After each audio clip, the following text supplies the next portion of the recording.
నమస్తే, welcome to ANN debate time. నేను మీ లక్ష్మీనాగ్ నరహర్ శెట్టి. తెలంగాణ రాష్ట్రంలో ఫోన్ ట్యాపింగ్ వ్యవహారం ఒక ఊపేస్తుంది.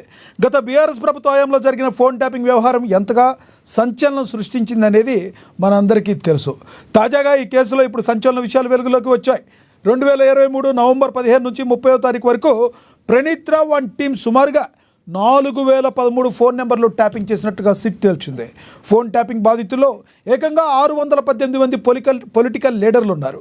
వీళ్ళతో పాటుగా ఐఏఎస్, ఐపీఎస్ అధికారులు, జర్నలిస్టుల నెంబర్లు కూడా ఉన్నాయని సిట్ తేల్చి చెప్పింది. అప్పటి ప్రభుత్వంలో ఫోన్ ట్యాపింగ్ వ్యవహారంలో కీలకంగా వ్యవహరించిన వారికి సిట్ నోటీసులు ఇచ్చేందుకు సిద్ధమవుతుంది. మరోవైపు కేసును సిబిఐకి అప్పగించాలని, ఫోన్ ట్యాపింగ్ కేసును సిబిఐకి అప్పగించి సీఎం రేవంత్ రెడ్డి చిత్తశుద్ధి చాటుకోవాలని కేంద్ర మంత్రి, బీజేపీ రాష్ట్ర అధ్యక్షుడు కిషన్ రెడ్డి వ్యాఖ్యానించారు. అప్పటి కాంగ్రెస్, బీజేపీ నేతల ఫోన్లతో పాటుగా సొంత బీఆర్ఎస్ నేతల ఫోన్లు సైతం ట్యాప్ అయినట్లుగా గట్టి ఆధారాలు ఉన్నాయని చెప్తున్నారు. ఇక ఈ ఫోన్ ట్యాపింగ్ ఫైల్స్ కొలిక్కి వచ్చినట్లేనా? అధికారులు ఎటువంటి స్టెప్ తీసుకోబోతున్నారు? ఇదే అంశం గురించి ఈరోజు చర్చను కొనసాగిద్దాం. చర్చలో పాల్గొనేందుకు మనతో సిద్ధంగా ఉన్నారు బీజేపీ సీనియర్ నేత గంగాపురం వెంకటరెడ్డి గారు మనతో జూమ్ కాల్లో అందుబాటులో ఉన్నారు. అదేవిధంగా రాజకీయ విశ్లేషకులు పాపిరెడ్డి గారు కూడా మనతో జూమ్ కాల్లో అందుబాటులో ఉన్నారు. ఇక కాంగ్రెస్ సీనియర్ నేత కత్తి వెంకటస్వామి గారు కూడా మనతో జూమ్ కాల్లో అందుబాటులోకి వస్తారు. బీఆర్ఎస్ నేత రామ్మోహన్ గారు కూడా మనతో జూమ్ కాల్లో అందుబాటులోకి వస్తారు. ముందుగా మనం బీజేపీ నేత గంగాపురం వెంకటరెడ్డి గారితో మాట్లాడదాం. వెంకటరెడ్డి గారు నమస్తే అండి.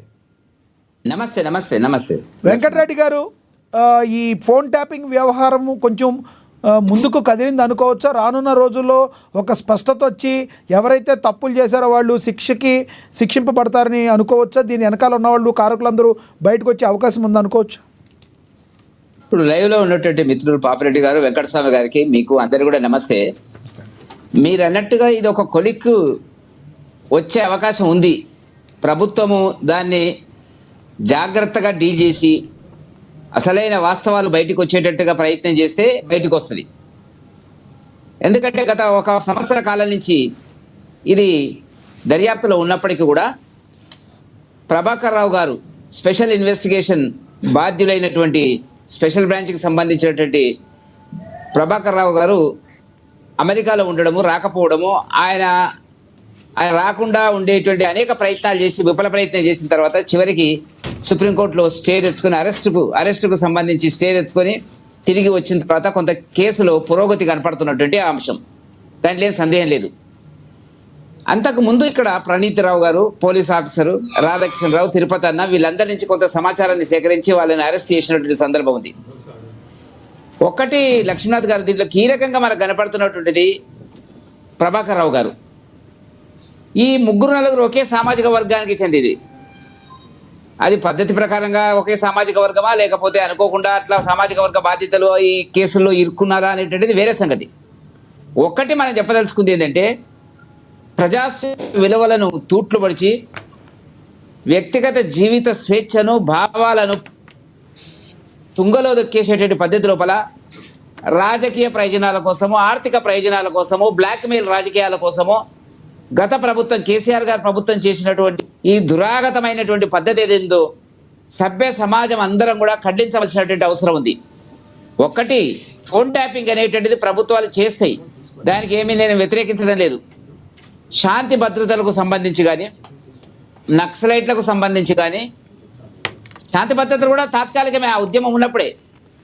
నక్సలైట్లకు సంబంధించినటువంటి, టెర్రరిస్టులకు సంబంధించినటువంటి కొన్ని నిర్దేశిత కేసుల్లో మాత్రమే ఫోన్ ట్యాపింగ్ జరగాలి తప్ప, వీళ్ళు చేసినటువంటిది ఏంటంటే బడా వ్యాపార సంస్థలు, సినిమా తారాలకు సంబంధించినటువంటి వార్తలు బయటికి రావడం జరుగుతున్నటువంటిది, సమాజంలో ఉండేటువంటి అనేక మంది సెలబ్రిటీల యొక్క జీవితాలతో చెలగాటం ఆడుకునే వాళ్ళ వ్యక్తిగత జీవితంలోకి తొంగి చూసేటువంటి పద్ధతి లోపల గత ప్రభుత్వం, బీఆర్ఎస్ ప్రభుత్వం చేసినటువంటి దారుణమైనటువంటి, దిగజారినటువంటి, సభ్య సమాజము నవ్వేటువంటి పద్ధతి లోపల, సిగ్గుపడేటువంటి పద్ధతి లోపల చేసినటువంటి దాన్ని ఎవరు క్షమించడానికి వీల్లేదు. దీని మీద ఇక్కడ పద్ధతి ప్రకారం ఎంక్వైరీ జరగాల. వెంకటరెడ్డి గారు, ఇక్కడ ఇంకొకటి ఉంది. కేవలం తెలంగాణ రాష్ట్రం యొక్క అధికారులు, పొలిటికల్ లీడర్లే కాకుండా పక్క రాష్ట్రంలో ఉన్న వేరే రాజకీయ పార్టీలు ఫోన్లు కూడా ట్యాప్ చేసినట్టుగా గత ప్రభుత్వంలో ఆరోపణలు వినబడుతున్నాయి. అసలు పక్క రాష్ట్రాల గురించి ఎందుకంటారు వీళ్ళకి? పక్క రాష్ట్రంలో కూడా సగం పాలన వీళ్ళదే కదా. ఇప్పుడు జగన్ ఉన్నప్పుడు వాళ్ళకి జగన్తో ఉండేటువంటి సంబంధాలు, 4 సార్లు కలవడం, ఆయనకు ఇన్ఫర్మేషన్ ఇవ్వడం, మెయిల్ చేయడం, ఫ్రెండ్కు మెయిల్ చేయడం, ఇగో ఇట్లా జరుగుతుంది మీ రాష్ట్రంలో, మీకు ఏమైనా ఐడియా ఉందా అనేటువంటిది చంద్రబాబుకి అగెనిస్ట్గా బహుశా చేసి ఉంటాడు. కాబట్టి నేను చెప్పదలుచుకున్నది ఏంటంటే, ఈ స్వేచ్ఛ ఏ రకంగా వచ్చింది, ఏ రకంగా ఎవరిని బ్లాక్మెయిల్ చేసి డబ్బులు వసూలు చేసినారు, ఎలక్టోరల్ బాండ్స్ వసూలు చేసినట్టుగా ఇవాళ మా ఎంపీ విశ్వేశ్వరరెడ్డి గారు చెప్తున్నారు. ఆయన తన సొంత జీవితంలో జరిగిన సంఘటన ఎగ్జాంపుల్స్ ఇవాళ ఎంక్వైరీకి వెళ్ళి వచ్చినటువంటి విచారణలో ఆయన చెప్పినటువంటి అంశం బయట ప్రెస్ వాళ్ళతో ఆయన భార్య ఫోన్ కూడా ట్యాప్ చేసినారు. ఆయన చెప్పినటువంటి ఉదాహరణ ఒకటి చూస్తే చాలా నవ్వొస్తుంది. ఒక వ్యక్తి ఒక ఫోన్ ట్యాపింగ్ అవుతుందని తెలిసిన తర్వాత ఒక ట్రాన్సాక్షన్లో ఒక వ్యక్తిని కలవాలనుకున్నప్పుడు 5 నిమిషాల ముందు చెప్తాం మీకు, 5 నిమిషాల ముందు చెప్తే మీరు అక్కడికి వచ్చేసేయాలంటే 5 నిమిషాల లోపల పోలీసు వాళ్ళు అక్కడ వెళ్ళేటప్పటికే ఉన్నారు. కాబట్టి ఆ వ్యక్తి విశ్వేశ్వరరెడ్డి గారు చెప్తున్నటువంటిది ఏంటంటే, లైవ్ ఫోన్ ట్యాపింగ్ ఉంది విశ్వేశ్వరరెడ్డి గారిది. ఆ పార్టీలో ఉండి వచ్చినాడు కాబట్టి ఆ కసి తీసుకోవడానికి. విశ్వేశ్వరరెడ్డి సాత్వికుడైనటువంటి విలువగల రాజకీయ నాయకుడు ఆయన దందాలు లేవు, అవినీతి ఆరోపణలు లేవు, బ్లాక్ మెయిలింగ్ రాజకీయాలు లేవు, ఎందుకు చేసినారు? కాబట్టి నేను ఏమంటున్నా అంటే, ఏ స్థాయిలో ఇది ఉంది, ఏ స్థాయిలో ఈ దురాగతాలు జరిగినాయి అనేటువంటిది బయటికి రావాలా. ప్రభుత్వం దీన్ని మా కిషన్ రెడ్డి గారు నిన్న అన్నట్టుగా ఒక పోలీస్ ఆఫీసర్లు చేసినటువంటి ఈ అక్రమ రాజ్యాంగ వ్యతిరేకమైనటువంటి ఫోన్ ట్యాపింగ్ వ్యవహారాలను దర్యాప్తు చేసేది మళ్ళొక రాష్ట్ర సంబంధమైనటువంటి పోలీస్ అధికారులకి అధికారం ఇచ్చడం జరిగినటువంటిది, అది మాకు అక్కడ అనుమానం వస్తుంది రేవంత్ రెడ్డి గారి మీద. రేవంత్ రెడ్డి గారు దీన్ని బయటకు తీయాలని ప్రయత్నం చేస్తున్నాడా, లేకపోతే తెలుసుకొని ఇంకో రకంగా దాన్ని వాడుకునేటువంటి పద్ధతులు చేస్తున్నాడా అనేటువంటిది మాకు అనుమానం వస్తుంది. అందుకనే మేము ముందు నుంచి డిమాండ్ చేస్తున్నాం, ఇది సిబిఐతో చేయించండి. టెలిగ్రాఫిక్ యాక్ట్ ప్రకారంగా ఇది కేంద్ర ప్రభుత్వ పరిధిలో కూడా వస్తుంది. అంతర్జాతీయ టెర్రరిస్టులకు సంబంధించినటువంటి అంశాలు కూడా దీంట్లో ఏమైనా ఉన్నాయా అనేటువంటిది కాల్స్ లిస్టులో రావాలి కదా. మరి ఆ విషయాలు ఎందుకు వెనక్కిపోతున్నాడు రేవంత్ రెడ్డి గారు? దానికి ప్రజలు చాలా ఒక్క కేసు చాలండి, ఫోన్ ట్యాపింగ్ ఒక్కటి. వెంకటరెడ్డి గారు మీకు వెంకటరెడ్డి గారు ఇక్కడ రేవంత్ రెడ్డి గారి మీద మీకు పలు అనుమానాలు వస్తున్నాయి అంటున్నారు, కానీ సామాన్యంగా ప్రజల్లో అయితే ఇప్పటికీ కూడా, అంటే మీరు ఒప్పుకున్నా ఒప్పుకోకపోయినా రానున్న రోజుల్లో బీజేపీ బీఆర్ఎస్ దోస్తానా చేస్తాయి, కానీ కాంగ్రెస్ ఆపోజిటే ఉంటాయి. ఎటువంటి పరిస్థితుల్లో బీఆర్ఎస్ యొక్క తగ్గిపోయేతనాన్ని కాంగ్రెస్ కోరుకుంటుంది కానీ బీజేపీ కోరుకోదు అని బయట టాక్ నడుస్తుంది. దానిలో వాస్తవం ఉందా? ఒక్కటి మాత్రం గుర్తుపెట్టుకోండి, మేము ఎట్టి పరిస్థితుల్లో కూడా బీఆర్ఎస్తో కలిసేది కానీ మేము పోటీ చేయలేదు, మాకు సంబంధాలు లేవు. ఆ సంబంధాలు పోటీ చేసినటువంటిది మీటింగులు వ్యవహారాలు కాంగ్రెస్కు ఉందండి, కాంగ్రెస్కు ఉంది. కాంగ్రెస్ ఇప్పుడు కవిత అరెస్ట్ అయింది, కవిత మీద అరెస్ట్ అయినప్పుడు ఈడీని సిబిఐని దుర్వినియోగం చేస్తున్నారు బీజేపీ వాళ్ళని చెప్పి పోయిన డెలిగేషన్లు ఎవరు ఉన్నారండి? ఆల్ ఇండియా అపోజిషన్ పార్టీస్ ఇచ్చిన డెలిగేషన్లో కేశవరావు గారు ఉన్నారు. ఆ రోజు కేశవరావు గారు ఎక్కడున్నారు? బీఆర్ఎస్ పార్టీలో ఉన్నాడు. ప్రెసిడెంట్ దగ్గరికి వెళ్ళలేదండి, కలిసి ఇక్కడ వాళ్ళు ప్రభుత్వం ఏర్పాటు చేయలేదండి, కలిసి పోటీ చేయలేదండి. మాకు ఎప్పుడైనా ఉన్నదా ఏ పార్టీతోనైనా? ఒక్క టీడీపీతో తప్ప మాకు గతంలో చాలా కాలం కింద మాకు మీరు కలిసి పోటీ చేసి చెప్తున్నారు, అంతర్లీనంగా గురించి మాట్లాడుతున్నాం మనం. అంతర్లీనంగా బ్యాక్గ్రౌండ్ గా వాళ్ళు ఆరోపణలు చేస్తున్నారు కాంగ్రెస్ వాళ్ళు. ఇప్పుడు మీరు ఏ రకంగా అయితే రేవంత్ రెడ్డి మీద కాదు సార్ వెంకటరెడ్డి గారు నా మాట ఒకసారినండి.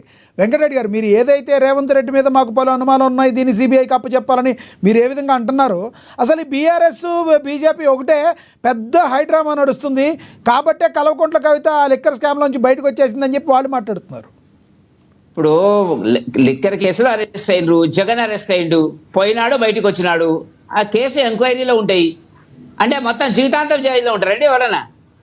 అది కాదు. మేమేమంటున్నామంటే, కాంగ్రెస్ అధినాయకత్వము సర్వ విధాల ప్రయత్నం చేస్తుంది తెలంగాణలో బీఆర్ఎస్ పార్టీని బ్లాక్మెయిల్ చేసి తన వైపు తిప్పుకోవాలనేది. ఎందుకంటే పూర్తిగా అది నష్టపడకూడదు, పూర్తిగా అది కనుమరుగైపోకూడదు, పూర్తిగా తెలంగాణ రాజకీయాల లోపల బీఆర్ఎస్ పార్టీ కనుమరుగైపోతే ఆ గ్యాప్లో భారతీయ జనతా పార్టీ మరింత వేగంగా వస్తుంది. ఎట్లా మేము వేగంగా వస్తున్నటువంటి పరిస్థితి. అప్పుడు కాంగ్రెస్ వర్సెస్ బీజేపీ పోటీ అవుతుంది. కాంగ్రెస్ను ఎట్లా ఓడించాలనో మాకున్న అనుభవము దేశంలో 20 రాష్ట్రాల్లో మాకున్నటువంటిది. కాబట్టి మూడవ శక్తి ఉండాలా అని కోరుకుంటున్నారు బీఆర్ఎస్ పార్టీని బతికించడానికి. ఎందుకు తీసుకెళ్ళి నేను ఒక మాట అడుగుతా మీరు అన్నదానికి. ఇప్పుడు ఆనాడు ఎవరండి డీజీపీ? 5 సంవత్సరాలు ఎవరు ఉన్నారండి? పాపిరెడ్డి గారు ఉన్నారు కదా. డీజీపీ ఎవరండి? ఆ డీజీపీకి తెలియకుండా ఎంత జరిగిందా అండి? ఆ డీజీపీని పబ్లిక్ సర్వీస్ కమిషన్ చైర్మన్ ఎట్లా చేసిండు రేవంత్ రెడ్డి గారు? సమాధానం చెప్పండి, మీరు చెప్పండి సమాధానం. తెలుసు కదా, తెలిసిన తర్వాత ఎట్లా చేసినాడు? ఆనాడు ఆ డీజీపీ చేసినటువంటి అనేక రకమైన అక్రమ పద్ధతులు రేవంత్ రెడ్డి గారు కానీ, లేకపోతే ప్రజా సంఘాల మీద కానీ, భారతీయ జనతా పార్టీ నాయకుల మీద కానీ చేసినటువంటి కేసులు, బుక్ చేసిన కేసులు, అనేక పద్ధతుల్లో ప్రజా సమస్యల మీద మేము ఉద్యమించినప్పుడు మా మీద దాడి చేసినటువంటి పోలీసులు దాడి చేసినటువంటి విషయాలు బండి సంజయ్ గారి మీద, బండి సంజయ్ గారిని ఒకరోజు 6 పోలీస్ కమిషనరేట్ ఏరియాలో తిప్పినారండి. ఎవరండి బాధ్యురాయలా? రైట్. ఆ డీజీపీ కాదా? ఆ డీజీపీ ఎట్లయితాడండి? మీ అండర్స్టాండింగ్ ఏంది? కారణం ఏంది? ఎవరు దొరకలేదా? మిమ్మల్ని అడుగుతున్నా ఈ ప్రశ్న నేను. చెప్పండి. Chairman first chairman public service commission chairman ఆ డీజీపీని ఎందుకు చేసిండు? అవగాహన లేకపోతే. సో వాళ్ళకి కాంగ్రెస్ పార్టీకి అవగాహన ఉంది, బీజేపీకి ఏమీ లేదంటారు మీరు? మాకేముంటదండి? ఇప్పుడు నాకు సమాధానం చెప్పండి. మీరు తప్పించుకోకూడదు. మీరు సమాధానం చెప్పేపోవాలి ఈ ప్రోగ్రామ్ లో. మీరు ఇప్పుడు నేనేమి మీ మీద అలిగేషన్ చేయలే, నేనేమి సమాధానం చెప్పడానికి ఇది ఆరోపణ అని చెప్పి మాట్లాడిన మాట నేను. దీనిలో నేను అలిగేషన్ చేస్తుంది ఏమీ లేదు. నేను మీరు చేయండి, నాకు అభ్యంతరం లేదు. మీరు అనేక ఆరోపణలు చేయండి, నాకు అభ్యంతరం లేదు. సమాధానం చెప్తా నేను. ఆరోపణ కూడా నేను చేయలేదు, ఇలా ఆరోపిస్తున్నారని చెప్పా. ఆరోపణ చేయడానికి నేను సమాధానం ఎలా చెప్తా? దానికి నేను ఇప్పుడు దీనికి మీరు ఇలా మీరు ఏ రకంగా అయితే మాట్లాడుతున్నారో వెంకటరెడ్డి గారు, అదే విధంగా కాంగ్రెస్ వాళ్ళు కూడా మాట్లాడుతున్నారని చెప్పాను నేను. దానికి నేనే స్టేట్మెంట్ ఇవ్వలేదు కదా. మాట్లాడుతున్నాం. నేను 2 ఆరోపణలు చేసిన. కవిత విషయంలో రాష్ట్రపతికి దగ్గరికి డెలిగేషన్ లో, రాహుల్ గాంధీ డెలిగేషన్ లో ఎవరున్నారు? కేశవరావు గారు లేరా? మీరు వెరిఫై చేయండి. అక్కడ ఉన్న కేశవరావు గారు ఇప్పుడు ఇక్కడ ఉన్నాడు. రైట్. ముందు పంపించినారు కేశవరావు గారిని. భవిష్యత్తులో రాజకీయ అవగాహన కోసం ముందే పంపించుకున్నాడు కేసీఆర్ గారు కాంగ్రెస్ లోకి. ఇదంతా రాజకీయ చదరంగం అంటారు ఇదంతా. అంతే కదా. బీఆర్ఎస్ పార్టీ ఈ రాజకీయాల నుంచి, తెలంగాణ రాజకీయాల నుంచి అర్ధాంతరం అయిపోతే క్లీన్ స్వీప్ భారతీయ జనతా పార్టీకి. మేము ఇప్పటికి కూడా ఉన్నాము క్లీన్ స్వీప్. కాబట్టి ఓట్లు చీలిపోవాలా, మీరు అట్లాగే ఉండండి, వీలైతే మనం సర్దుబాటు చేసుకుందామనే పద్ధతి లోపల ఒక్క కేసులో ఎఫ్ఐఆర్ ఇంతవరకు కాలేదు. ఎందుకు కాలేదండి? ఒక్క కేసులో. ఈ కార్ రేసింగ్లో ఎంత టైం పడుతుందండి? ఈ కార్ రేసింగ్లో క్యాబినెట్ తుంగలో దొక్కి ఫారిన్ ఎక్స్చేంజ్ చట్టాన్ని కాదని పేమెంట్ చేసింది కదా, ప్రూఫ్ ఉంది కదా, ఎందుకు ఎఫ్ఐఆర్ చేయలేదు? ఎందుకు కేటీఆర్ని అరెస్ట్ చేయలేదు?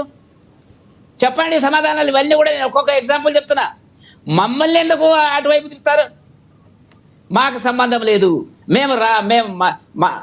మేము రాష్ట్రంలో అధికారంలోకి రావాలని కోరుకుంటున్నాం. నేను 3-4 సంఘటనలు చూపించాను.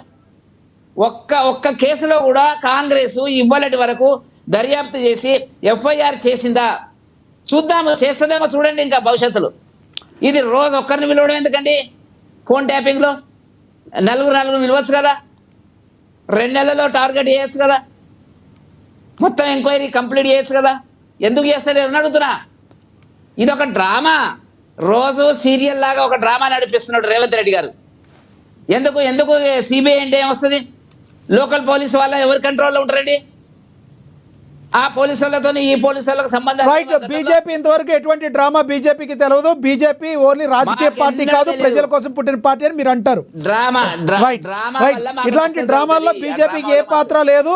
దేశవ్యాప్తంగా బీజేపీకి ఓన్లీ ప్రజలతో సంబంధం, ఇట్లాంటి డ్రామాల్లో తావు లేదని మీరు అంటారు. Okay, right. మళ్ళీ మాట్లాడతాం మీతో. మనతోటి రాజకీయ విశ్లేషకులు పాపిరెడ్డి గారితో మాట్లాడదాం. పాపిరెడ్డి గారు నమస్తే సార్. నమస్కారం. పాపిరెడ్డి గారు, ఈ విషయంలో, ఫోన్ ట్యాపింగ్ విషయంలో రానున్న రోజుల్లో మరికొంత ముందుకెళ్లే అవకాశం ఉందంటారా? ప్రభుత్వం చిత్తశుద్ధితో పనిచేస్తుందంటారా, లేదంటే బీజేపీ ఆరోపిస్తున్న ఆరోపణలో వాస్తవం ఉందంటారా? ఇప్పుడు లక్ష్మీనాథ్ గారు, వెంకరెడ్డి గారు, మిగతా వాళ్ళకి కూడా నమస్కారం. ఒక విషయం ఏంటంటే, ఇప్పుడు ఈ ఫోన్ ట్యాపింగ్ ఉద్దేశం ఏమిటి? ఫోన్ ట్యాప్ చేసినారు. ఇప్పుడు ఒక మామూలుగా విషయం చూస్తే, రాజ్యం అంటే ప్రభుత్వం కన్నా పెద్దది రాజ్యం. అది కేంద్ర ప్రభుత్వం కావచ్చు, రాష్ట్ర ప్రభుత్వం కావచ్చు, ఏదైనా కావచ్చు, ఎప్పుడు కూడా చాలా విషయాలలో పోలీసు నిఘా ఉంటుంది. ఎందుకంటే పోలీసు నిఘాలో వ్యవస్థలో ఏం జరుగుతుందని ప్రభుత్వానికి తెలపాలి. తర్వాత వాళ్ళకి ఏమైనా అనుకోని సంఘటనలు జరిగితే దాన్ని నివారించడానికి, తట్టుకోవడానికి ఒక యంత్రాంగం అవసరం. కాబట్టి పోలీసు నిఘా నిరంతరంగా ఉంటుంది. అయితే పోలీసు నిఘా వేరు, ఫోన్ ట్యాపింగ్ వేరు. అంతకుముందు ఈ పోలీసు నిఘా చాలా సార్లు మనకు ఆరోపణలు వచ్చినాయి. మీకు ఉదాహరణకు మీకు 80 ఆ ప్రాంతంలో సీతారాం కేసర్ అని Congress all India Congress president ఉండే. ఆయన ఇంటి మీద, తర్వాత మిగతా వాళ్ళ ఇంటి మీద ఫోన్ ట్యాపింగ్ ఉన్నదని అనుమానం వచ్చినప్పుడు అప్పుడు ఇది అది అదేంటంటే ఇది ఈ ప్రభుత్వం ఉండే, మిశ్రమ ప్రభుత్వం ఉండే, వాళ్ళు దానికి మెజార్టీ అది మన మద్దతు ఉపసంహరించుకున్నది కాంగ్రెస్ పార్టీ. దాని ప్రభుత్వం కూడా పడిపోయింది కేంద్రంలో. కాబట్టి ఈ ప్రభుత్వాలు నిఘా వేయడం అనేది ఒక ఎత్తు అయితే, ఈ ఫోన్ ట్యాపింగ్ విషయంలో మనకు 2-3 విషయాలు మనం ఈ రాజకీయాలు ఇవన్నీ పక్క పెట్టి అసలు ఉద్దేశం మనం దాన్ని మాట్లాడుకుంటే వేరే వస్తుంది. ఇప్పుడు ఈ ఫోన్ ట్యాపింగ్ ఎందుకు జరిగింది? ఫోన్ ట్యాపింగ్ జరగడంలో ఈ ఎక్కువ ఒక తిరుపతి ఒకరు ఇద్దరు తప్ప అందరూ రిటైర్డ్ అధికారులను ఎందుకు వేసినారు? దానిలో సాధ్యమైనంత వరకు ఒకటే వర్గాన్ని వాళ్ళు ఎందుకు వేసినారు? ఇవన్నీ కూడా ప్రజలకు పెద్ద ఎత్తున అనుమానాలు వస్తున్నాయి. రెండోది ఏంటంటే, ఇప్పుడు ఫోన్ ట్యాపింగ్ అనేది ఎవరన్నా దేశ ఏది భద్రతకు కానీ లేకపోతే ఇంకా మిగతా ఏదైనా సమాజానికి ముప్పున్న ప్రమాదకరమైన వ్యక్తులకు ఉంటే అది కూడా ఒక పరిమితి లోబడి, అది ఒక అనుమతి లోబడి ఫోన్ ట్యాపింగ్ చేయాలి. ఫోన్ ట్యాపింగ్ అనేది ఇష్టం చేయడానికి వీల్లేదని చట్టాలు ఉన్నాయి, అందరికీ తెలుసు. అయితే ఇక్కడ జరుగుతున్నది ఏంటంటే, అసలు ఉద్దేశం ఏంటి? ఫోన్ ట్యాపింగ్ ఎందుకు చేసినారు? అసలు ఇది ఏదైతే స్పెషల్ ఈ టాస్క్ ఫోర్స్ అనేది ఎప్పుడు పడ్డది? స్పెషల్ టాస్క్ ఫోర్స్ అనేది నాకు తెలిసిన మటుకు ఎలక్షన్స్ ఒక 6-7 నెలల ముందు పడ్డది. అంతకుముందు ఇప్పుడు ఏదైతే ప్రభాకర్ రావు కింద పనిచేస్తున్న రాధాకృష్ణరావు కానీ, ఇంకా ఈ రావు, తిరుపతి, మిగతా వాళ్ళందరూ కూడా అప్పుడు ఏర్పడ్డ ఈ సిట్, అది ఏదైతే స్పెషల్ ఇన్వెస్టిగేషన్ లేకపోతే ఇది ఏదైతే సంస్థ ఉన్నదో ఇది ఎవ్వల ఆధీనంలో లేదు, ఇండిపెండెంట్గా పనిచేసింది. అట్లా ఉండదు.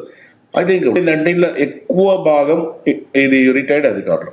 ఎందుకంటే అప్పటికే ప్రభాకర్ రావు రిటైర్డ్ అయిన తర్వాత ఆయన గ్రూప్ 1 ఆఫీసర్, ఐపీఎస్ కూడా కాదు, గ్రూప్ 1 ఆఫీసర్ను రిటైర్డ్ అయిన తర్వాత ఇంటెలిజెన్స్ చీఫ్గా వేయడం జరిగింది. ఇంటెలిజెన్స్ చీఫ్గా చేస్తే అప్పుడు రేవంత్ రెడ్డి గారు పిసిసి ప్రెసిడెంట్, మిగతా వాళ్ళు కూడా పెద్ద ఎత్తున కూడా చేశారు.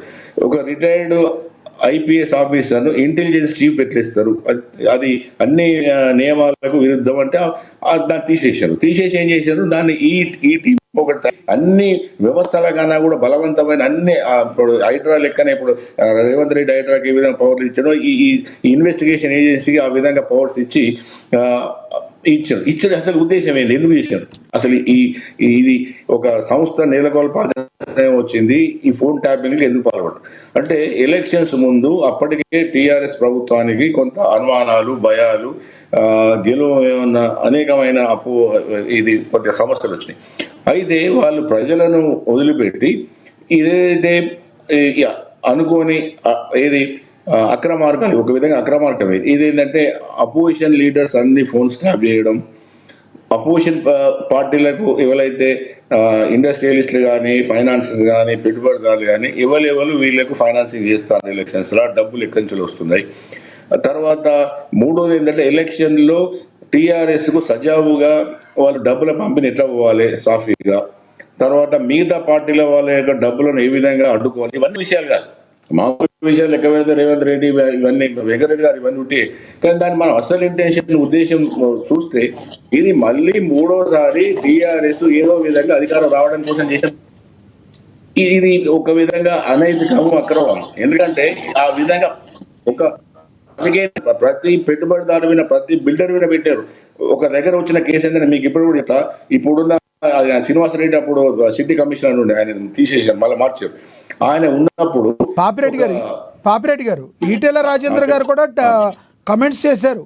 నేను అప్పుడులో బై ఎలక్షన్స్ టైంలో ప్రతిరోజు నా ఫోన్ ట్యాప్ చేసి నేను ఎవరి దగ్గరికి వెళ్తున్నాను, ఎవరితో మాట్లాడుతున్నాను అన్నీ కూడా ట్యాప్ చేసిన పరిస్థితి అని ఇప్పుడు ఈటెల రాజేంద్ర గారు కూడా మాట్లాడిన పరిస్థితి. ఇప్పుడు లక్ష్మీనాథ్ గారు ఈ రాజకీయ నాయకులు చేసింది అనేది అది మామూలు విషయం, కానీ నేను ఇంకా దానికన్నా ఫర్దర్ ముందుకు పోతున్నాను. ఒక బిల్డర్ ఒక 10 కోట్ల రూపాయలు పేమెంట్ కోసం ఒక వేరే బిల్డర్తో మాట్లాడుతుంటే ఆ ఫోన్ ట్యాప్ చేసి ఈయన వెహికల్ అని పోతుంటే వెహికల్ అడిగి ఆయన ఏం చేయలేని పరిస్థితుల్లో అప్పుడు ఏం చెప్పుకునే పరిస్థితి లేకుంటే కాంగ్రెస్ గవర్నమెంట్ వచ్చిన తర్వాత సిటీ కమిషనర్ దగ్గర పోయి చెప్పుకుంటే ఇప్పుడు దాన్ని సిట్ వేస్తున్నారు, ఏమైనా వస్తే బయటపడితే చేద్దాం అంటే ఈ ట్యాపింగ్ ఏమైందంటే కేసీఆర్ కానీ వాళ్ళ ప్రభుత్వం కానీ రాజకీయాల కోసం వాడుకుంటూ కింద ఉన్న అధికారులు వేసినా దాని స్వామికారం స్వకార్యం కింద డబ్బులు గుంజడం, బెదిరియడం, రకరకాల బ్లాక్ మెయిల్ చేయడం ఏంటంటే ఒక విచ్చలవిడి రాజ్యం, ఒక విధంగా ప్రజలను టెర్రరైజ్ చేయడం. ఇప్పుడు ఎందుకు నేను కూడా బయటకు వచ్చిన ఎలక్షన్స్ ముందు నేను అక్కడ నాకున్న పాత టీఆర్ఎస్ మిత్రులు కానీ లేకపోతే ఎవరితో మాట్లాడినా కూడా అలా కూడా చెప్తారు, మీరు మాట్లాడితే మాత్రం మీరు వాట్సాప్లో మాట్లాడండి, మామూలు ఫోన్లో మాట్లాడకండి.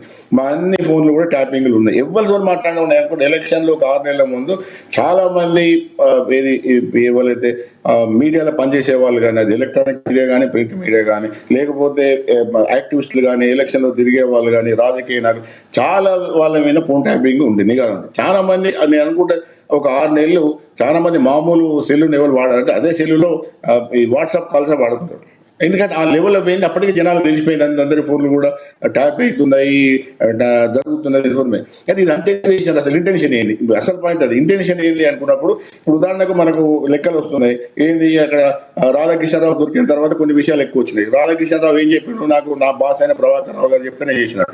ప్రభాకర్ రావు అటు హైదరాబాద్కి వచ్చిన తర్వాత ఆయన ఏం పేరు చెప్తాను, డీజీపీ, అప్పుడున్న డీజీపీ పేరు చెప్పలేదు, అప్పుడున్న డీజీపీ చెప్తే చేసినా చెప్పాడు. ఇవన్నీ వాళ్ళ స్టేట్మెంట్స్. అయితే ఒకటేంటంటే ఇక్కడ మనం 2 విషయాలు చూడాలి.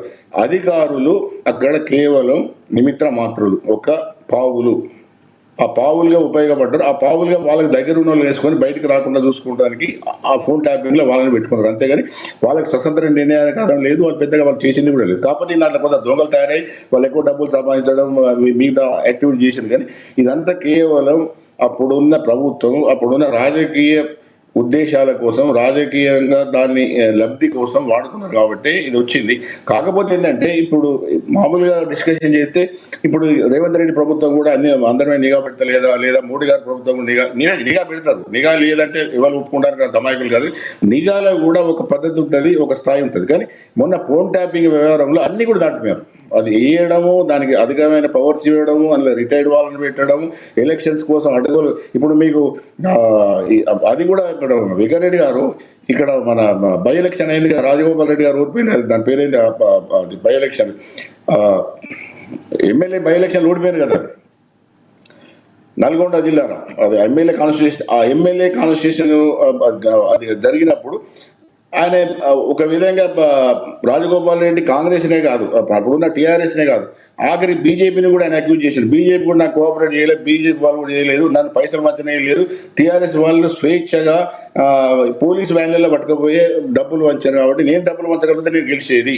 వాళ్ళు డబ్బులు ఏది ప్రతి విలేజ్కి పోలీసు వ్యాన్లలో పోయి పంపారు. అంటే ఇదంతా ఏం జరిగిందంటే ఎలక్షన్లో గెలవడం కోసం మళ్ళీ వాళ్ళే చెప్పారు ఫోన్ ట్యాపింగ్లు ఎవరైతే అధికారులు మాటలు ఎలా చూడాలంటారు పాపిరెడ్డి గారు? బండి సంజయ్ గారు ఏవైతే మాట్లాడారో ఇప్పుడు ఈ రాష్ట్ర పోలీసుల మీద మాకు నమ్మకం లేదు, రేవంత్ రెడ్డికి చిత్తశుద్ధి ఉంటే ఇది సిబిఐకి అప్పచెప్పాలంటంలో రాజకీయ కోణంలో చూడాలంటారా, నిజంగా దాన్ని మాట్లాడారనుకోవచ్చు?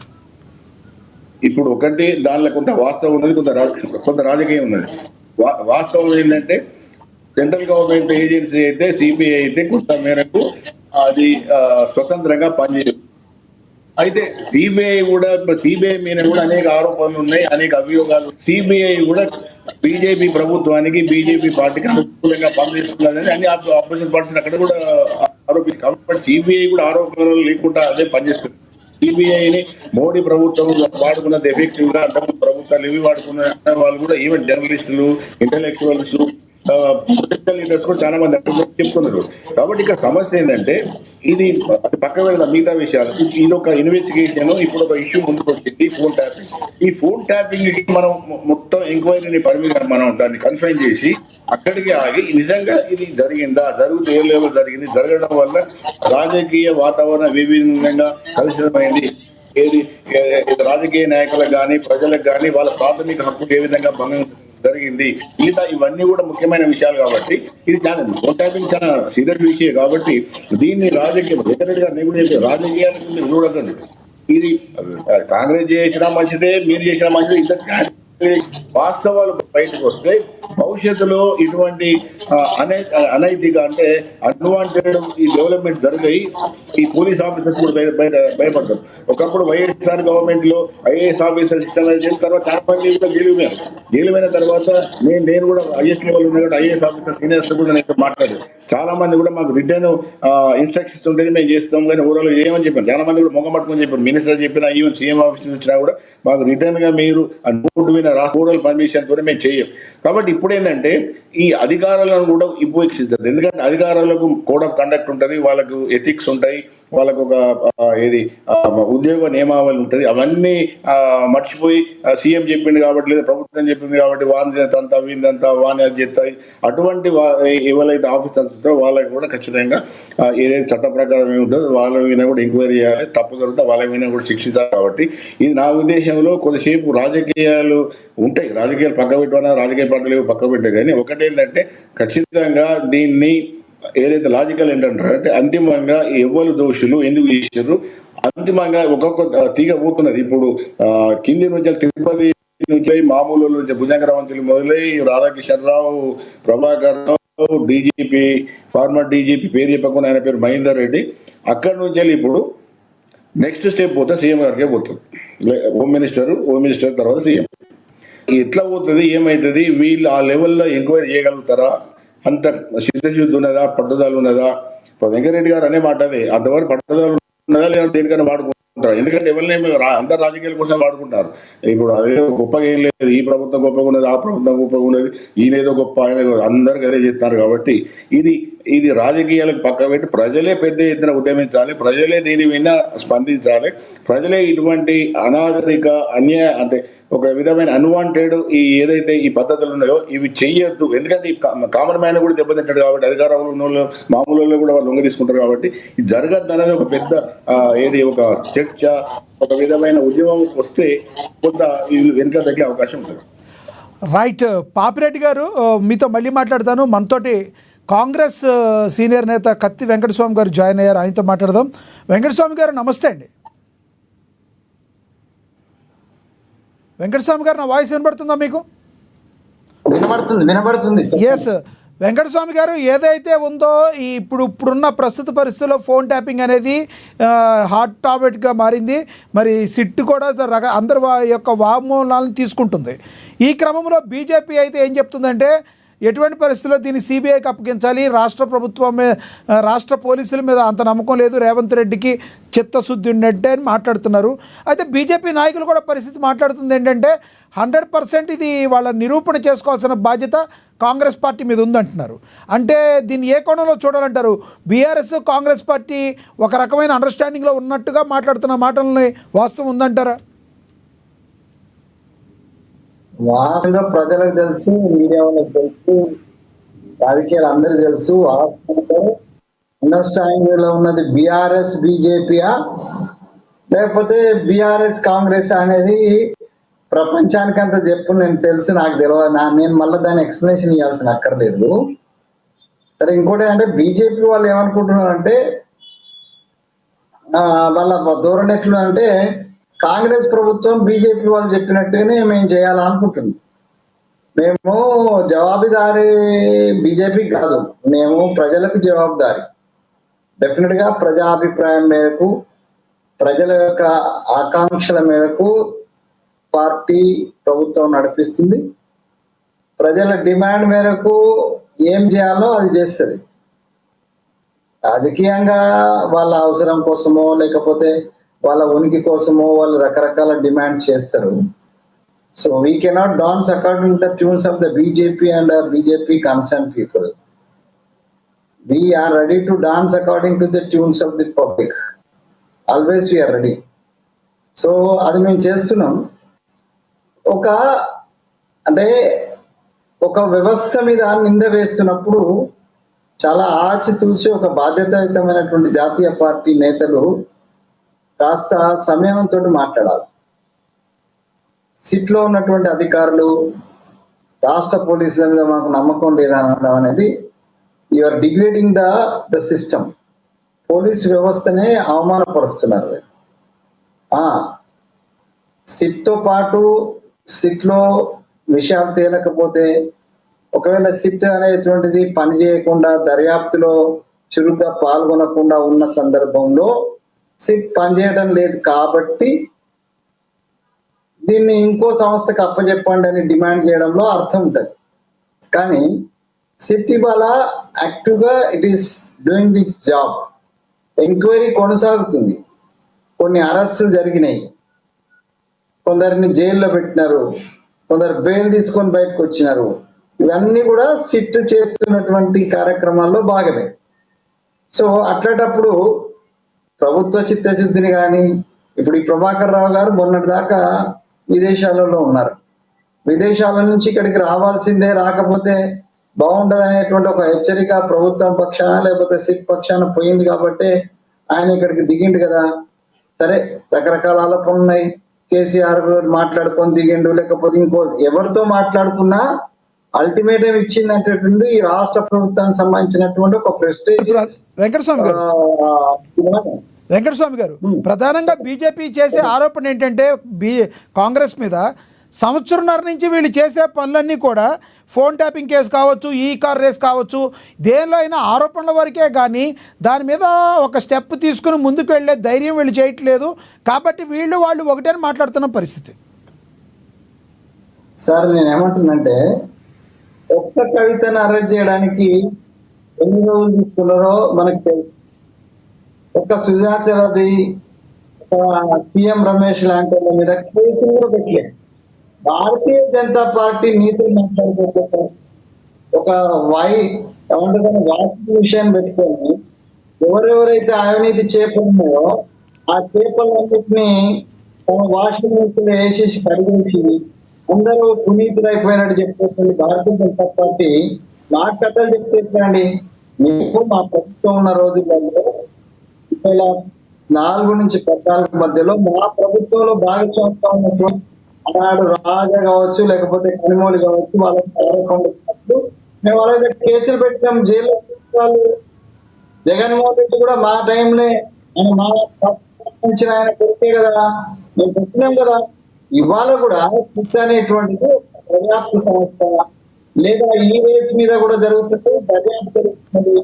కేటీఆర్ గారిని 2 సార్లు 3 సార్లు ఎంక్వైరీ చేస్తా ఉన్నారు. ఇట్లా అన్నిట్లలో ఎంక్వైరీస్ నడుస్తున్నాయి. ఓ కాన్స్టిట్యూషనల్ ప్రొసీజర్, జ్యుడిషియల్ ప్రొసీజర్స్ కొన్ని ఉంటాయండి. వాటిని కాదని బీజేపీ లాగా రాజ్యాంగ సంస్థలను మేము పిల్లలు ఒక్కలేము కదా. బీజేపీ లాగా మేము రాజ్యాంగ సంస్థలు మేము మా ఇష్టం చేసుకుంటాం, మా కోపం అరెస్ట్ చేస్తాం, మా కోపం రాకపోతే అలా వదిలిపెడతాం, అయితే నడవదు కదా.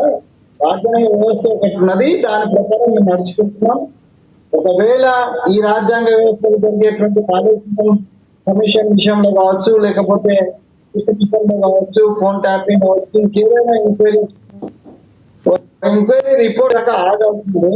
ఎంక్వైరీ రిపోర్ట్ వచ్చిన తర్వాత అభ్యంతరం డెఫినెట్ గా నిర్ణయించవచ్చు. ఆ విషయంలో అనలిస్టులను కానీ, ప్రతిపక్షాలను కానీ, ప్రజల్ని కానీ, ప్రజా సంఘాలు కానీ మేము సాధారణంగా ఆహ్వానిస్తున్నాం. అప్పటి వరకు కాస్త ఓపిక పడితే మంచిది. మాకేం దుగ్ధండి. కేసీఆర్ ని కాపాడాల్సిన అవసరం మాకేముంది, కేసీఆర్ ని కాపాడాల్సిన అవసరం మాకేముంది. మాకు రాజకీయ ప్రత్యర్థులే కదా వాళ్ళు. వాడికింటే బీజేపీ కాపాడుతుంది. కుటుంబ భాగమే అనుకోవచ్చు. సిబిఐ అంటే CBI control of the Modi, CBI అడ్డం పెట్టుకోవచ్చు, కేసీఆర్ బ్లాక్ మెయిల్ చేయొచ్చు, బయట చేయొచ్చు, వాళ్ళు కలుపుకోవచ్చు, వేసి పెట్టుకోవచ్చు, ఏమైనా చేయొచ్చు. డిమాండ్ ఏదైతే ఉందో సిబిఐ అనేది దాంట్లో చిత్తశుద్ధి ఉందని ఎందుకు అనుకుంటున్నారండి మీరు? ఐ డోంట్ థింక్ బీజేపీకి అట్లాంటి చిత్తశుద్ధి ఉందని. ఉంటే చాలా విషయాలు బయటకు వచ్చేటి, చాలా మంది మీద కేసు పెట్టేది. దేశంలో ఎంతమంది కేసు పెట్టిండ్రు, ఎంతమందిని జైల్లో పంపించిండ్రు, ఎంతమంది దగ్గర పైసలు వసూలు చేసిండ్రు, ఎంతమంది దగ్గర పైసలు వసూలు చేసుకొచ్చి ప్రజల ఖాతాలలో 15 లక్షలు వేసిండ్రు. అవన్నీ వాళ్ళు ఒకసారి ఆత్మవిమర్శ చేసుకోవాలా. వెజిటివన్ మీద ఆరోపణ చేసేటప్పుడు మనం ఏం చేసుకోవాలి? రైట్, ఆత్మవిమర్శ చేసుకొని మాట్లాడాలా. ఎస్, మళ్ళీ మాట్లాడతా సార్. మనతోటి బీఆర్ఎస్ నేత రామ్మోహన్ గారు జాయిన్ అయ్యారు, ఆయనతో మాట్లాడదాం. రామ్మోహన్ గారు నమస్తే అండి.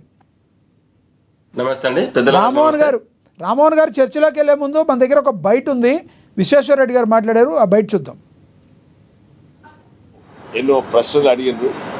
ముఖ్యంగా నాకు ఎప్పుడైనా అనుమానం వచ్చిందా అంటే, నేను ఎప్పుడైతే టీఆర్ఎస్ పార్టీ నుంచి బయటికి వెళ్ళిందో అప్పుడే అనుమానం ఉండే, కానీ కన్ఫర్మేషన్ నాకు తర్వాత వచ్చింది అని చెప్పిన. మీకు ఎట్లా ఏం కన్ఫర్మేషన్ మీకు చూపుతే ఏముంటే అంటే, నేను 4 ఉదాహరణలు చెప్పిన.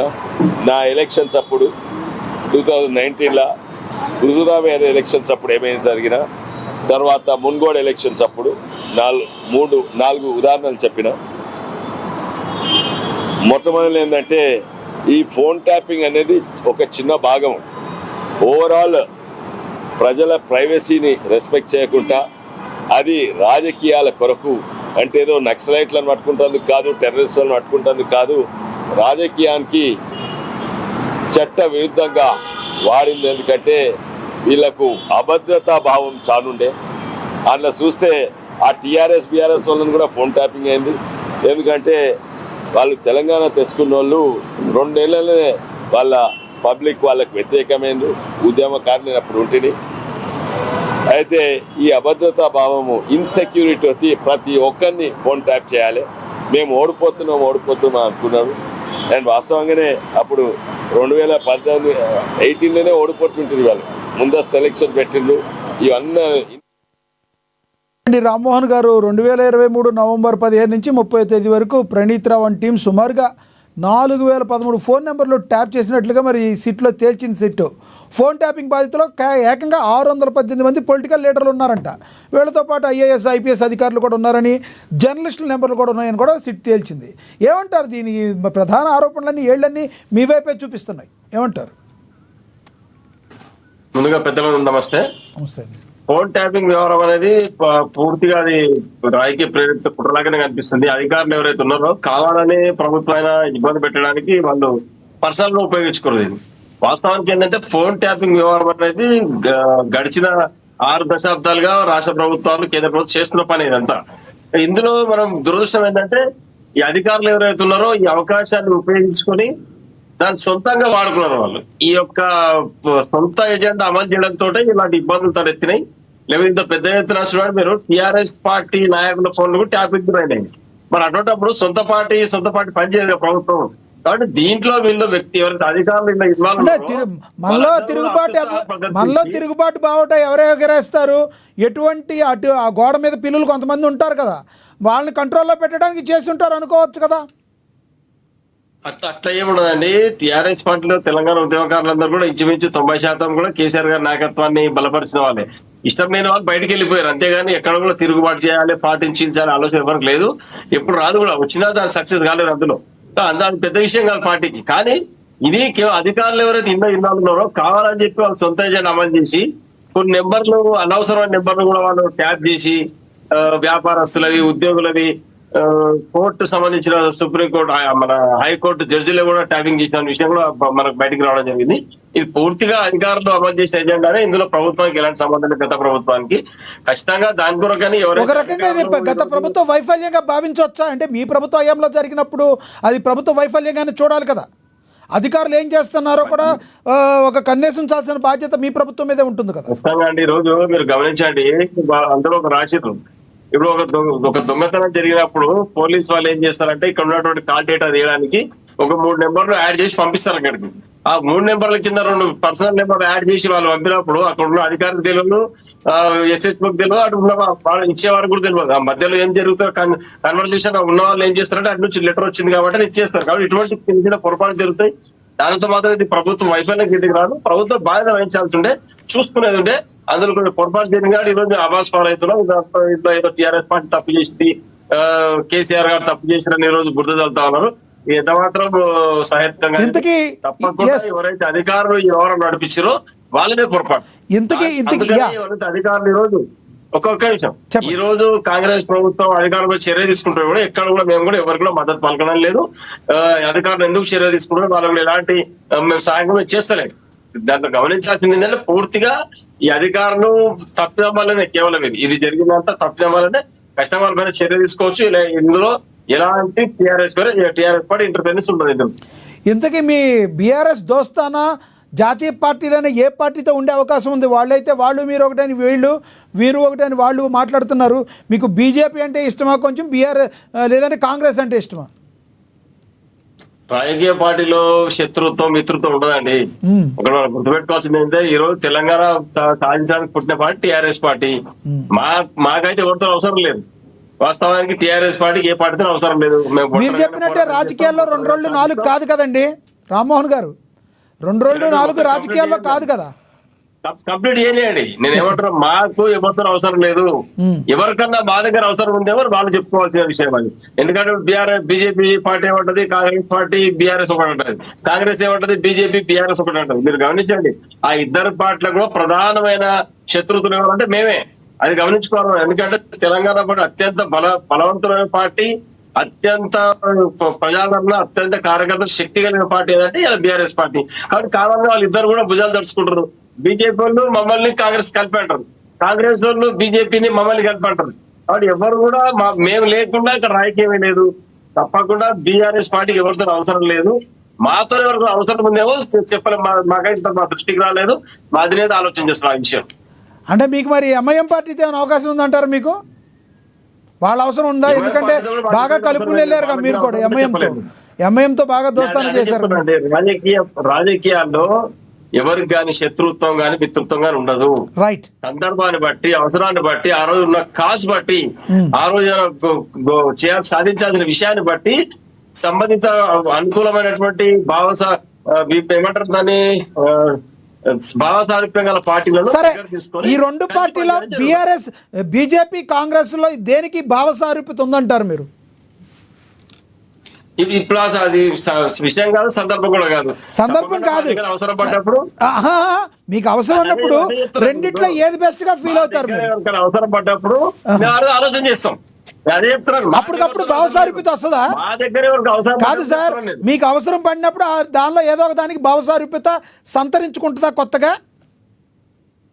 రాజకీయ పార్టీలు కామన్ గా వాళ్ళ అవకాశం సమయాన్ని బట్టి వాళ్ళ రంగులు మారుతా ఉంటాయి. మరి ఈ రోజు మేము అనుకున్న పార్టీ ఆ రోజు రంగు మారొచ్చు, వాళ్ళ సిద్ధాంతం మారొచ్చు, వాళ్ళ లైన్ లో సపరేట్ కాజ్ లో అంతేలేండి. అంతేలేండి. టీఆర్ఎస్ గా ఉద్భవించిన మీరు బీఆర్ఎస్ గా మార్చారు. మరి రంగులు మారతంలో తప్పే లేదు, కరెక్టే. ఎస్, మళ్ళీ వస్తా. రంగులు మారు కాదు, జాతీయ వినండి. గొప్ప లక్ష్యం ఉంది ఇందులో.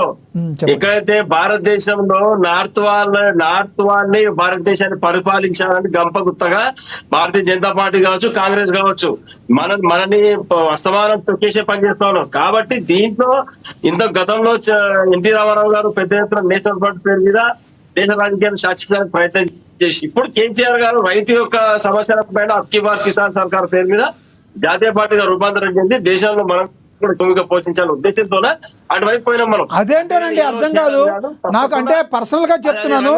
ఇప్పుడు సత్యం రామలింగరాజు గారు ఉన్నారు కదా, ఆయన సత్యం అని పెట్టుకున్నప్పుడు బాగానే ఉన్నారు, మైటాస్ గా పెట్టుకున్నప్పుడే డౌన్ అయిపోయింది మొత్తం.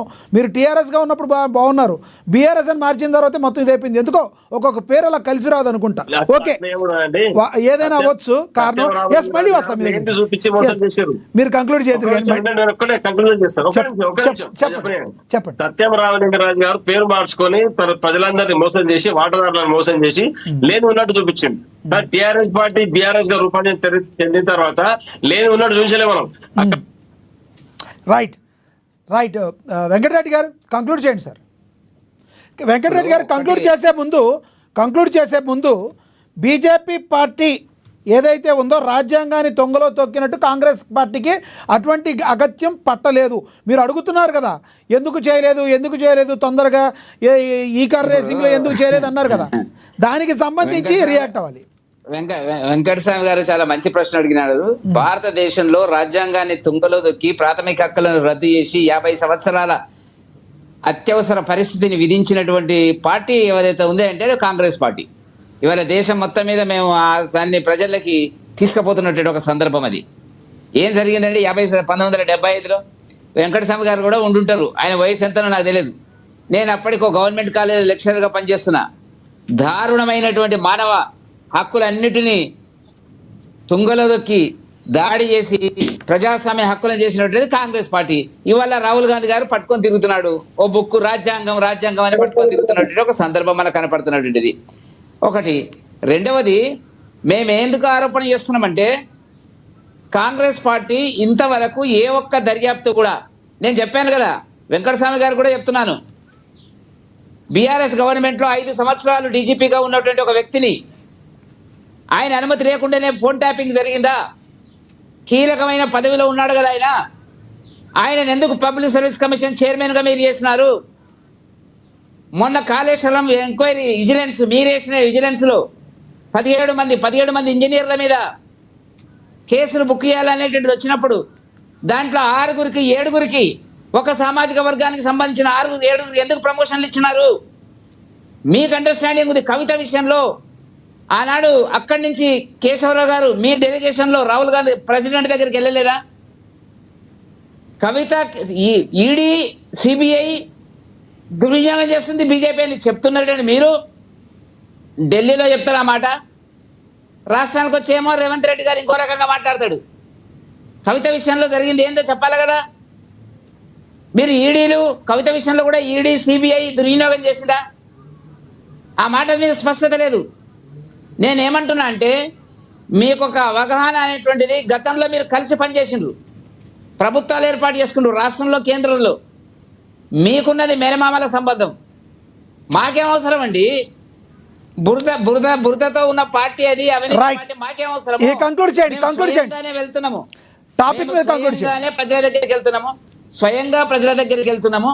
ప్రజలు మా పట్ల మద్దతు ఇవ్వడానికి ముందుకు వస్తున్నట్టు ఒక సందర్భము. 2 ప్రభుత్వాలను చూసినారు ప్రజలు. వాళ్ళు కనీసం 9 ఏళ్ళు పట్టింది బదనం కావడానికి, మీకు 18 నెలలే పట్టింది మీకు బదనం కావడానికి. రైట్ వెంకటరెడ్డి గారు, సమయం తక్కువ ఉంది, టాపిక్ మీద కంక్లూడ్ చేయండి సార్. ఇక టాపిక్ మీద కాబట్టి ఏదైనా కానివ్వండి, ఈ కేసులన్నిటిని కూడా రాష్ట్ర ప్రభుత్వం అతి తొందరగా ప్రజల ముందుకు తీసుకురావాలా. కాలయాపన చేయదు. నిన్న ఈటల రాజుని పిలుస్తారు, ఇలా విశ్వేశ్వరరెడ్డిని పిలుస్తారు, రోజు 4-5 పిలిచి ఎంక్వైరీ చేసి 2 నెలల లోపల ఎఫ్ఐఆర్ ఛార్జ్ చేయకూడదండి. చేయడం లేదు. వాళ్ళు చెప్తున్నారు, వాడుకుంటున్నారు, వాతావరణాన్ని వాడుకుంటున్నారు, అనుకూలంగా వాడుకునే పరిస్థితులు నడుస్తున్నట్టు చరిత్ర. రైట్ వెంకటస్వామి గారు కంక్లూడ్ చేయండి సార్. వెంకటరెడ్డి గారికి ఈ విషయం తెలుసో తెలియదో మరి, ఆయన కొత్తగా భారత బీజేపీలో చేరినాడు. భారత్ వెలిగిపోతుందనే స్లోగన్ ఇచ్చి భారతీయ జనతా పార్టీ తిరిగిన రోజు కేసీఆర్ గారు పంజాబ్కి వెళ్ళి అక్కడ పోయి మద్దతు తెలిపి వచ్చినాడు. ఆ విషయం మర్చిపోతున్నాడు, సంబంధం లేదని అంటున్నాడు. కానీ పాపం సార్కి తెలియదు. రెండో విషయం ఏంటంటే, ఒక ఎంక్వైరీ సంస్థను నువ్వు ఇట్లా చేయాలా అని నువ్వు చెప్పడానికి నువ్వుకి అది సమంజసం కాదు. వెంకటరెడ్డి సార్, నువ్వు కూడా ఒక గవర్నమెంట్ ఎంప్లాయీ చేసి మీకున్న ఏదైనా బాధ్యతలు చేస్తే మీరు ఇట్లనే చేయాలని ఎవరు చెప్తే కాదు. మీరు ఇచ్చిన అసైన్మెంట్ పూర్తి చేస్తాడు, అసైన్మెంట్ పూర్తి చేస్తుంది.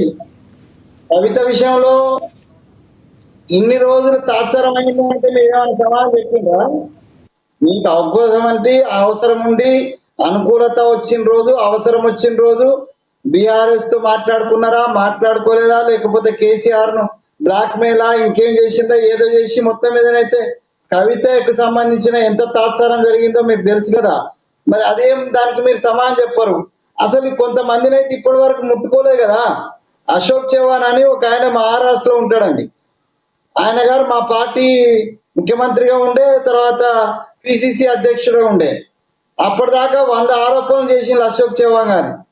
అశోక్ చవాన్ ఎప్పుడైతే పోయి బీజేపీలో చేరిండో అప్పటి నుంచి అశోక్ చక్రవర్తి కంటే గొప్పగా అయిపోయింది బీజేపీకి. సో వీళ్ళు మానవీయతని ఒక్క ఎమర్జెన్సీ ఒకటి పట్టుకొని రాజ్యాంగంలో 11 సంవత్సరాల నుంచి, అంతకు ముందు గుజరాత్ లో దాదాపుగా 2012 నుంచి ఇప్పటి వరకు అప్రకటితమైనటువంటి ఎమర్జెన్సీ నడిపిస్తున్నది బీజేపీ. మోడీ నేతృత్వంలో ఎన్ని హత్యలు జరిగినాయో, ఎన్ని విధ్వంసాలు జరిగినాయో గుజరాతే సాక్ష్యము. అల్లుని గోత్రాలు మేనవాకెరక. నాకు తప్పనిసరిగా రేపు చర్చ పెట్టండి. నేను గుజరాత్ లో మీరు చేసినటువంటి విధ్వంసం, ఇప్పుడు చేస్తున్న విధ్వంసం, మీ నిరంకుశ పాలన, మీరు కేబినెట్ కు సంబంధం లేకుండా ప్రధానమంత్రి ప్రకటన చేసిన అనేక అంశాలను, రాజ్యాంగాన్ని తుంగలో తొక్కిన వెంకటస్వామి గారు టాపిక్ మీద కంక్లూడ్ చేయండి సార్. 30 సెకండ్స్ ఉంది. రాజ్యాంగాన్ని బీజేపీ Right. అపహాస్యం చేసిందనడానికి 100 ఎగ్జాంపుల్స్. ఆయన ఒకటే ఎగ్జాంపుల్ ఇచ్చాడు. Yeah. ఆయన ఒకటే ఎగ్జాంపుల్ ఇచ్చాడు. Right. నేను 100 ఎగ్జాంపుల్ ఇచ్చాను. వెంకటస్వామి గారు టాపిక్ మీద కంక్లూడ్ చేయండి, ఈ ఫోన్ ట్యాపింగ్ వ్యవహారం మీద కంక్లూడ్ చేయండి సార్. ఎంక్వైరీ జరుగుతుంది, Right. ఎంక్వైరీ జరగాల్సిందే, దోషులు ఎవరో తెరవాల్సిందే. అది మహేందర్ రెడ్డి ఉన్నా, కేసీఆర్ గారు ఉన్నా, కేటీఆర్ గారు ఉన్నా, ఎవరున్నా కూడా ఎంక్వైరీ తర్వాత Right. శిక్షారులు ఎవరైనా వాళ్ళందరినీ కూడా జైలు పాలు కావాల్సిందే. భారత స్ఫూర్తి ప్రకారం, రాజ్యాంగ స్ఫూర్తి ప్రకారం, రాజ్యాంగం ప్రకారము, జ్యుడిషియరీ ప్రకారము Right. ఏవైతే నేరాలు వస్తాయో వాటి మీద వాళ్ళకి శిక్షలు పడాల్సిందే. ఇది ప్రజలంతా, తెలంగాణ ప్రజలంతా కోరుకుంటున్నారు. ఫోన్ ట్యాపింగ్ ఒక అదే రాజ్యాంగ విరుద్ధ చర్య. అది చేసినందుకు బీఆర్ఎస్ పార్టీ నేతలు, బీఆర్ఎస్ పార్టీకి సహకరించినటువంటి అధికారులు తప్పనిసరిగా శిక్ష పడాలి. శిక్ష పడేస్తుంది తప్పనిసరిగా. రైట్, రామ్మోహన్ గారు కంక్లూడ్ చేయండి, 30 సెకండ్స్ ఉంది, 30 సెకండ్స్ కంక్లూడ్ చేయాలి రామ్మోహన్ గారు. తప్పకుండా అండి. ఫోన్ ట్యాపింగ్ వ్యవహారంలో ఎవరైతే అధికారులు తప్పు చేసినారో ఖచ్చితంగా ప్రభుత్వం వాళ్ళకి శిక్షించవచ్చు, చట్టపరమైన చర్యలు తీసుకోవచ్చు. గత ఇంతకుముందు వాళ్ళిద్దరు అధికారులు జైల్లో ఉండి మొన్ననే సంవత్సరం తర్వాత విడుదల కావడం జరిగింది. దీనిపైన బీఆర్ఎస్ పార్టీకి ఎలాంటి ఆలోచన లేదు, ఏమైనా చేసుకోవచ్చు అన్న చట్టపరంగా చర్య తీసుకోవచ్చు అధికారుల పైన. మేము వాళ్ళకి ఎప్పుడు కూడా మద్దతు పలికే ప్రసక్తి. ఇంకోటి భారతీయ జనతా పార్టీ గారు చెప్తున్న పెద్ద దగ్గర ఆ పార్టీతో ఈ పార్టీతో అవినీతి, బీఆర్ఎస్ పార్టీ అది అవినీతి ఎక్కలేదన్న. ఖచ్చితంగా భావసారూప్యం గల భావం మిగిలిన వైరం ఉన్నటువంటి సిద్ధాంతపర విభేదాలు ఉన్నటువంటి కమ్యూనిస్టులను, కాంగ్రెస్ మీ పార్టీలో జాయిన్ చేసుకుంటున్నారు. మీకు కార్యకర్తలు లేరు ఎక్కడ కూడా, నాయకులు ఎక్కడ గతి లేరు. ఇక ఉన్నదాన్ని ఏదో మాట్లాడితే 8 మంది ఎంపీలు చేసే గాలివాడని గెలుపుతారు, మీరు బల్బ్ అనుకుంటున్నారు, దాన్ని బాబు చూసి బల్బ్ అనుకుంటున్నారు. అది ఎట్టి పరిస్థితితో మీ యొక్క ఆశలు ఎప్పుడు నెరవేరవది. ఖచ్చితంగా రేపు రాబోయే ఎన్నికల్లో మళ్ళీ బీఆర్ఎస్ పార్టీ తత్తాజాటి అధికారులకు వస్తుంది. భారతీయ జనతా చూస్తూ ఉండాలి అట్లే. ఫోన్ ట్యాపింగ్ విషయంలో ఏమంటారు చెప్పండి. చెప్పిన తప్పకుండా ఫోన్ ట్యాపింగ్ వ్యవహారాలు ఎవరైతే అధికారులు కష్టం వాళ్ళపైన చర్య తీసుకోవాలి, దాన్ని మేము కూడా సమర్థిస్తాం. సమర్థిస్తారు. గత ప్రభుత్వంలో మరి దీన్ని ఎవరన్నా సార్ వెంకటరెడ్డి గారు ఏదో అడుగుతున్నారు. ఇప్పుడు కాళేశ్వరం దగ్గర నుంచి ఫోన్ ట్యాపింగ్ వరకు జరిగినటువంటిది, ఈ కార్ రేసింగ్ వరకు కూడా బీఆర్ఎస్ పార్టీ నాయకులు మాట్లాడుతున్నది అధికారులు అని నెపం వాళ్ళ మీద వేస్తున్నారు. ఇది వాళ్ళు, నేనే ఆర్కిటెక్టు, నేనే చీఫ్ ఇంజనీర్ను, నా కలల సౌధం నుంచి వచ్చింది కాళేశ్వరం అని చెప్పిన కేసీఆర్ గారు ఇవాళ ఏం చెప్తున్నాడు, నాకేం సంబంధం లేదు, ఇంజనీర్లకే సంబంధం అంటున్నాడు. అది రైట్. పాపిరెడ్డి గారు కంక్లూడ్ చేయండి సార్. పాపిరెడ్డి గారు. ఇప్పుడు లక్ష్మీనాథ్ గారు 3 రాజకీయ పార్టీల ప్రతినిధులు వాళ్ళ అభిప్రాయాలు, వాళ్ళ పార్టీల యొక్క తెలియజేసిన నేను ఒకటే విషయం చెప్తున్నా. ప్రజల తరఫున ఒక మామూలు కామన్ మ్యాన్ గా చెప్పేది ఏంటంటే, ఫోన్ ట్యాపింగ్ జరిగింది వాస్తవం. ఫోన్ ట్యాపింగ్ జరిగింది వాస్తవం కాబట్టి ఆ వాస్తవంలో నేను మళ్ళీ చెప్తున్నా, ఉద్దేశం అన్నది ఇక్కడ రాజకీయం కోసం జరిగింది, రాజకీయ లబ్ధి కోసం జరిగింది కాబట్టి ఇది మామూలుగా దేశ భద్రతతో లేకపోతే ఇంకా సాంఘిక సమస్యలు వాటి జరిగితే వేరే జరుగుతుంది. కానీ ఇది ఒక స్పెషల్, ఒక విస్తృతమైన అధికారం కలిగి ఒక ప్రత్యేక దర్యాప్తు పెట్టి దాన్ని రాజకీయ లబ్ధి కోసం, రాజకీయ కోణం కోసం వాడుకున్నదని ప్రధానంగా వస్తున్నది, పట్టేపోతున్నది. వాళ్ళు కూడా అదే చెప్తున్నారు. 3వ టీఆర్ఎస్ గెలవడం కోసమే ఇది జరిగి అనేక విధాలు ప్రయత్నం చేసినాం, మేము డబ్బును కూడా పంపినాం, వేరే పార్టీల యొక్క డబ్బు చేసినాం, అనేక రకాలుగా చేసినాం అని కూడా చెప్తున్నారు. వాళ్ళ కన్ఫెషన్ అంటే వాళ్ళ కన్ఫెషన్ స్టేట్మెంట్ బయటకు వస్తుంది. అయితే ఒకటేంటంటే, ఇక్కడ కొంతసేపు మీ ముగ్గురు కూడా రాజకీయాలు పక్కకు పెట్టి వాస్తవం ఉన్నది కాబట్టి వాస్తవం ఏ లెవెల్ మనం ముందుకు తీసుకపోతే సమాజం అంత మేరకు బాగుపడుతుంది. ఎందుకంటే ఈ ఫోన్ ట్యాపింగ్ అనేది ఒక కేవలం రాజకీయ నాయకులదే కాదు, ప్రజలందరికీ సంబంధించిన విషయం. ఈ ఫోన్ ట్యాపింగ్ వలన ఒకవేళ విస్తృతంగా అధికారం ఇస్తే వాళ్ళు మామూలు జనాలను వదిలిపెట్టారు, రాజకీయ నాయకులే కాదు, మామూలు జనాలను కానీ, జర్నలిస్ట్ కానీ, సినిమా సెలబ్రిటీస్, హీరోయిన్స్, యాక్ట్రెస్ చాలా మంది కాపురాల్లోకి కూడా వెళ్ళిపోయినాయి మొత్తానికి.